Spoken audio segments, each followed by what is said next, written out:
today we are going to kind of start an experimental bourbon for me.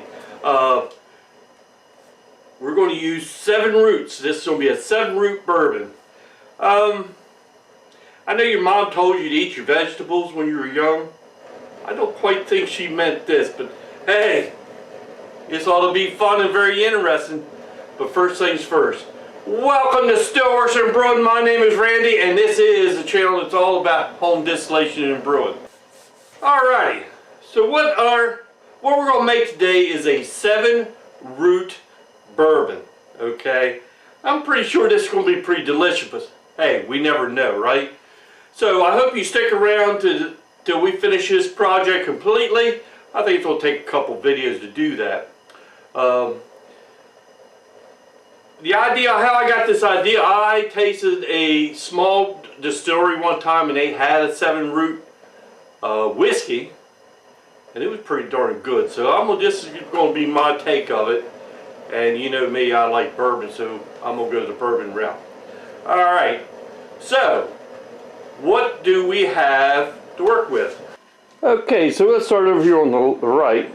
We're going to start with some regular potatoes. Then we got some sweet potatoes.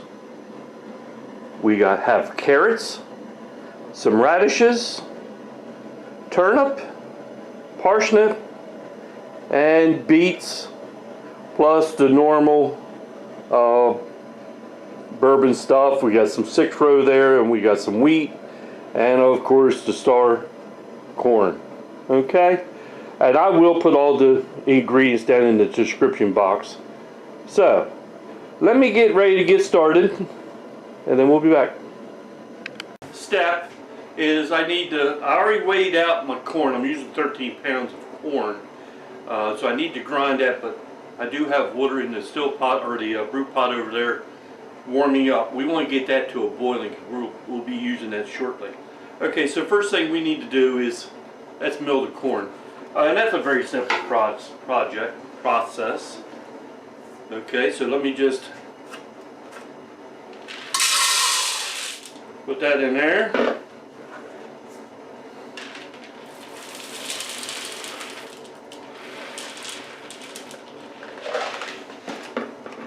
And make a lot of noise.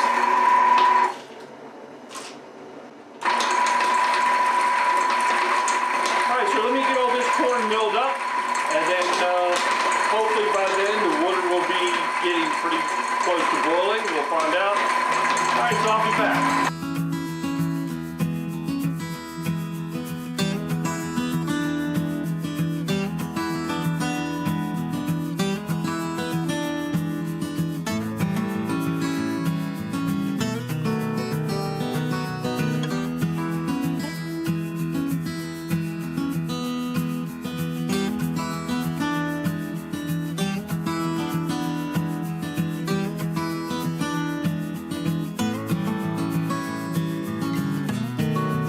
Okay, so I got all my corn ground, so my next step, as soon as my water starts to boil, is, let me get my mash tun ready.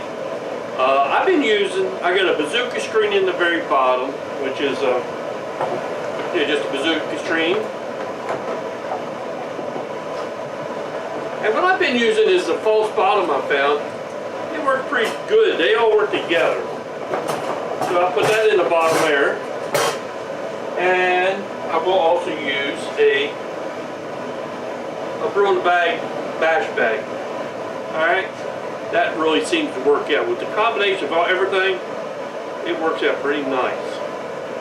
Alright, so what I want to do is, as soon as my water starts to boil, I'm going to put, I don't know,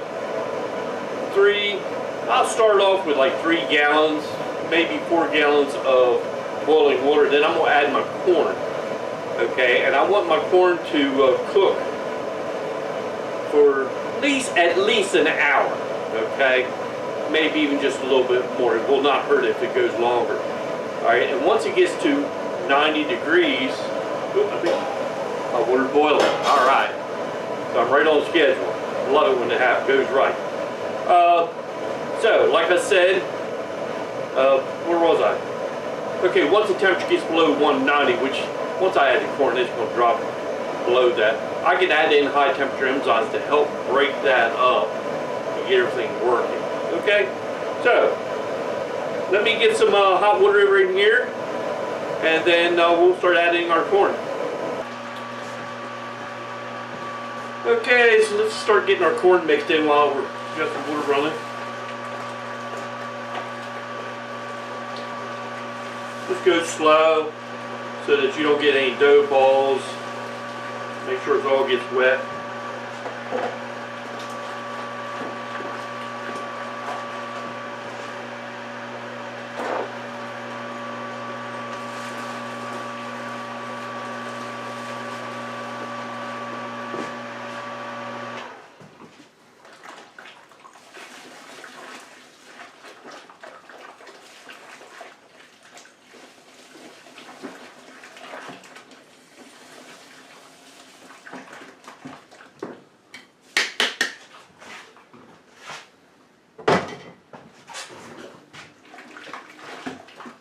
I think I got about 4 gallons in there.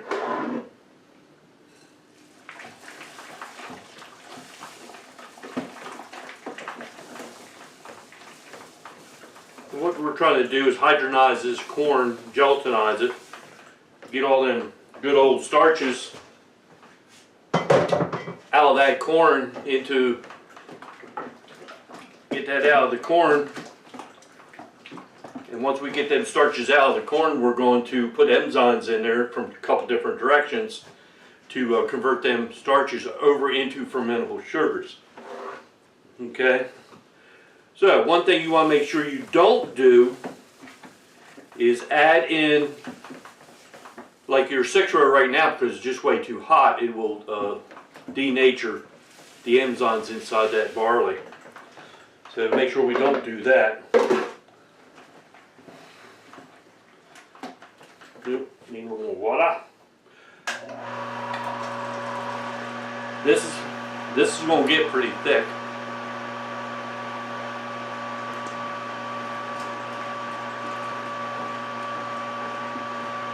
Check my temperature and it's about 165, 170. So I can go ahead and put in my high temperature enzyme. Okay, and it says 2 teaspoons per 5 gallons. So here's a teaspoon. So all it takes is 2 teaspoons of this. And what that will really do is thin this corn up so it's a lot easier to work with. So all I gotta do, put that in there, give it a good stir, put the lid on it, and I'm going to set the timer for 1 hour. Stay ahead. While my corn is in there cooking, I'm going to just get these vegetables ready to cook. And what you're going to notice, if you go back in the videos, if I think about it, I'll try to put a card up here.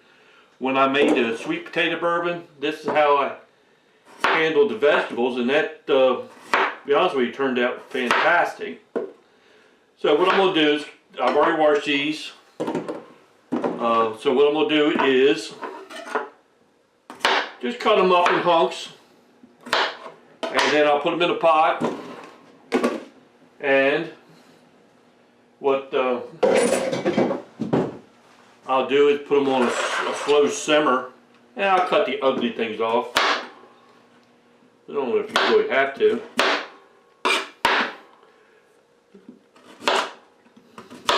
I think this is going to turn out pretty tasty. So I'm going to just put all the vegetables in there. 7 different root vegetables.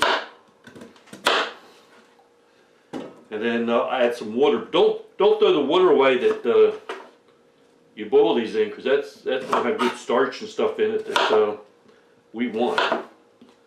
Good flavor. You know what I'm saying? I hope this all fits in this pot.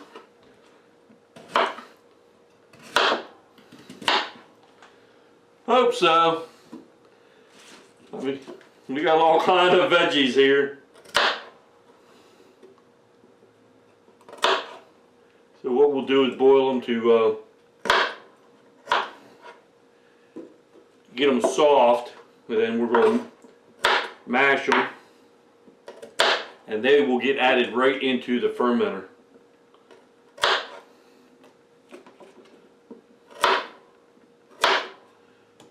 Okay.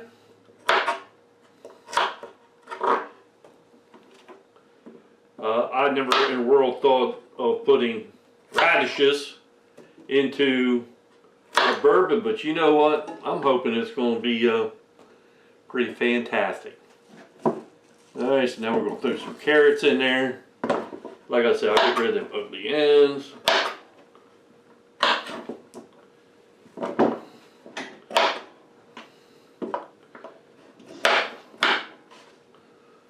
Looks like a stew,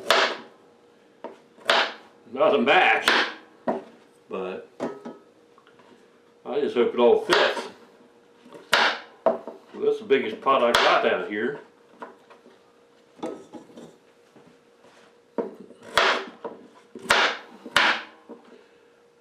Alright, then I got a parsnip. So, get this all added in. Getting tired of cutting. So here's some turnip.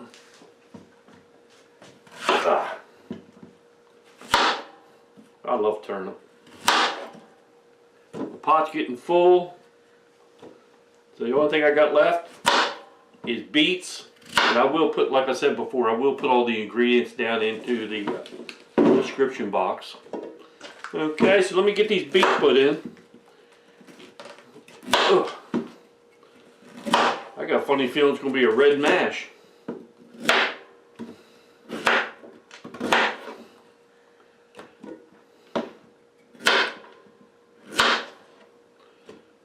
One more.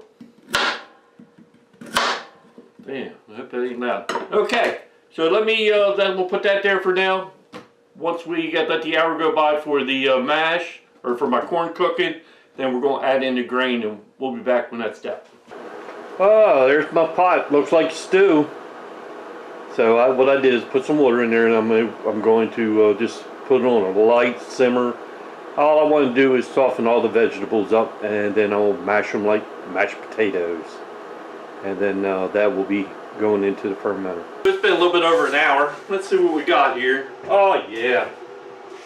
I mean, there's a lot of liquid on top.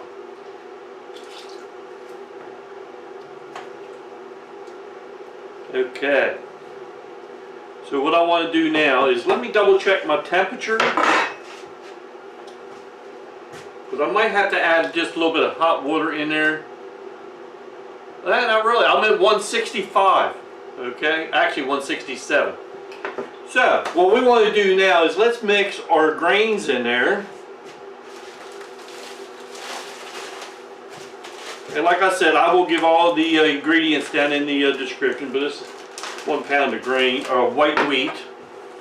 I like wheat just because it just gives it a nice flavor. I think it smooths out a bourbon. So we got that mixed in there. So far the corn is really easy to work with. Alright, then I got my 6-row barley. It's going to go in.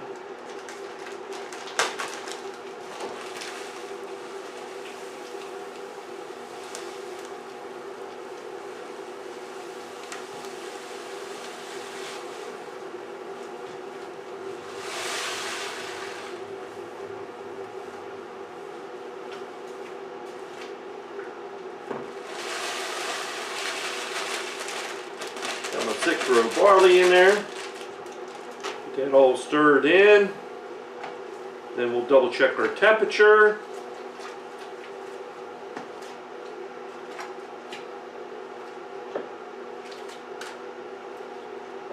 Let them enzymes in that 6th row start to convert them starches over to sugars. Okay. Temperature. And we are looking 153, 154. Perfect. I'm going to leave it right there. We'll put the lid on it. And what we'll do with that is I'm going to give it an hour and 20 minutes, right around that. And we're going to let them enzymes in that barley and in that wheat convert them sugars of that corn and all over into, or the starches into sugars. Okay, just a quick, let me move the camera over here. Look at that. That is our root vegetables. They're all soft. I just got it on, I'm gonna just let I'm gonna turn the heat off, just let them go for until we're ready for them. The smell of them is fantastic. I mean, I almost want to just take a spoon. Okay, so let's let them sit. We're gonna give this our grain time to work. So we'll be back, like I said before, about an hour and a half, 20 minutes to hour and a half. In an hour and a half, let's do a starch test to see what we look like. Alrighty. I see nice liquid on top. Gives a nice little sample. Okay, let me get a little bit of iodine.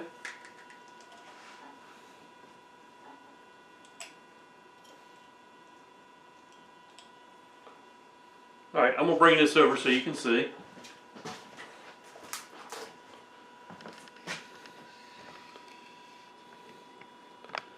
Alright, can you see that? There's our sample. Put a couple drops of iodine in it. If you get a little swirl, it pretty much goes back to the original color. So that tells me that the conversion is taking place. Alright, so what our next step is we are going to get ready to sparge this over into our fermenter. So I'll get set up and then we'll be back.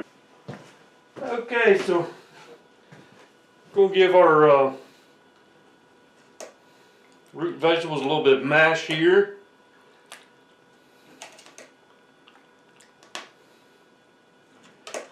Sure does smell good. Give them a little bit of mashing.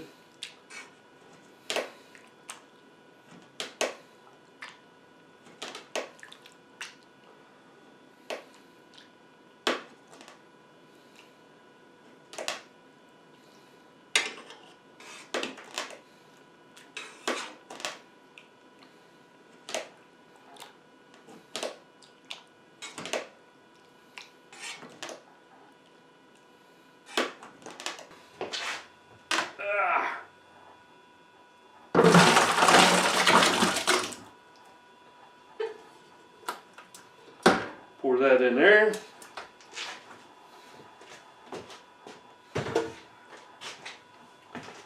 Alright, now what we're going to do is we're going to start sparging the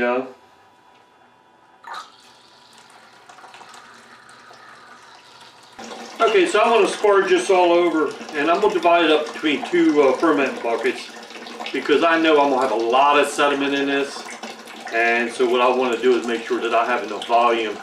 So when I put it in the still, I want 6 gallons. So this will work out pretty good.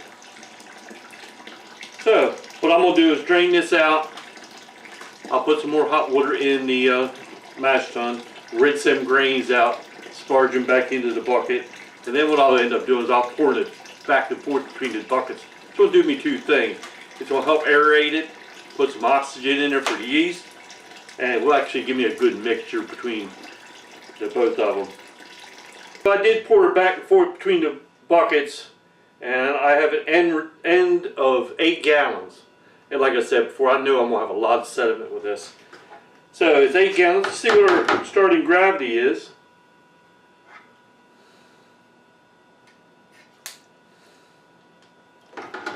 And we are looking at 1.085. That is 100% perfect. Exactly where I want it.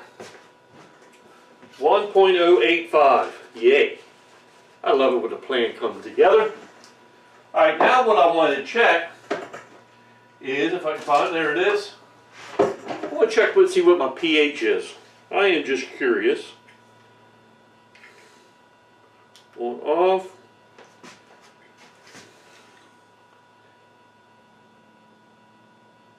Okay, my pH is a little bit high. 6.18. 6.18. That's a little bit high. So what I want is, I want a little bit acidic, what I need.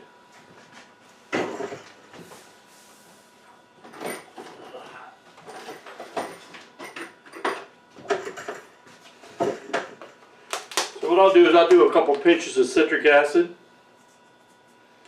Just remember, citric acid goes pretty far. So I'll just put a couple pinches in for now. Give it a good stir.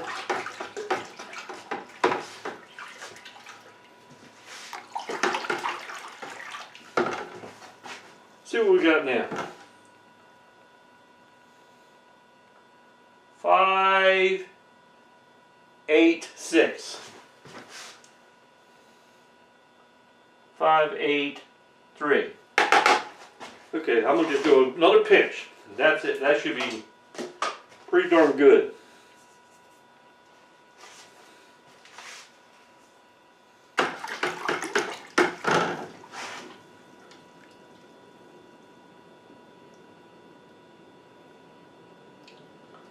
Five, 5. I'm going to leave it right there. Put that over here. Okay, what's our temperature?